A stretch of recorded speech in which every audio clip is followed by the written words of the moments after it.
मुग़ल बादशाह औरंगज़ेब आलमगीर के पास एक ज़रूरतमंद आया।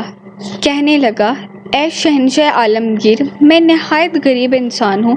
मुझे अपनी 2 नौजवान बेटियों की शादी करवानी है। आप मेरी मदद फरमाएं। शहंशाह हिंद ने जवाब दिया, अच्छा तुम कल आना, हमसे जो हो सकेगा तुम्हारी मदद करेंगे। ज़रूरतमंद चला गया। इसी शब शहंशाह औरंगज़ेब ने लिबास बदला, फेस बदला और निकल खड़े हुए। रास्ते में देखा कि एक मुसाफिर सामने सामान लिए खड़ा है और किसी मेहनत कश का इंतज़ार कर रहा है। शहंशाह हिंद जो कि एक मेहनत कश के भेस में थे, इन्होंने आगे बढ़कर इसका सामान उठाया, अपने सर और पीठ पर लाद लिया और जहां मुसाफिर ने कहा वहां पहुंचा दिया। मजदूरी 2 पैसे मिली। औरंगज़ेब आलमगीर महल में आए और निहायत इत्मीनान से सो गए। सुबह हुई, हाजतमंद पहुंच गया।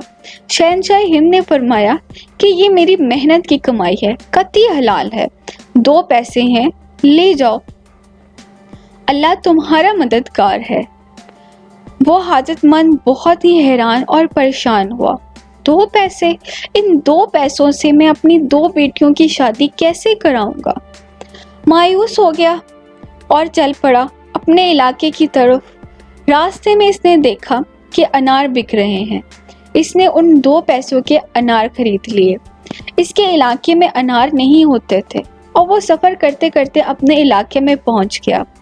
दूर एक इलाके में एक रईस रहता था। इसकी बेटी बीमार थी, सारे इलाज नाकाम हो चुके थे। आखिर एक हकीम साहब ने फरमाया कि इसे अनार के रस की ज़रूरत है, इससे इसे आराम आएगा। जो कि उसके इलाके में अनार मौजूद नहीं थे, तो इसलिए उस रईस ने ऐलान करवाया कि जो जल्द अनार फराहम करेगा इसे इनाम दिया जाएगा। ये बात सुनकर हाजतमंद पहुंचा, जिसने शहंशाह औरंगज़ेब की हलाल की कमाई के 2 पैसे के अनार खरीदे थे। वो अनार फौरन हाथ में हिफाजत से लेकर रईस के घर पहुंच गया। अनार पेश कर दिए। जनाब हकीम साहब ने रस निकाला और रईसजादी को पिला दिया। अल्लाह के हुक्म से उसे शफा हासिल हुई, वो अच्छी। रईस ने अनार लाने वाले को बुलाया और कहा, मांगो, क्या मांगते हो? हाजतमंद ने अपनी 2 बेटियों की शादी का जिक्र किया। रईस ने इन दोनों की शादी करवा दी और अनार लाने वाले को अच्छी खासी रकम दे दी। 2 पैसे, 2 पैसों में ऐसी बरकत कैसे? ये बरकत याद रखें 2 पैसों की नहीं, हलाल के कमाए हुए 2 पैसों की थी, जो कि शहंशाह ने सामान को ढोकर 2 पैसे कमाए थे।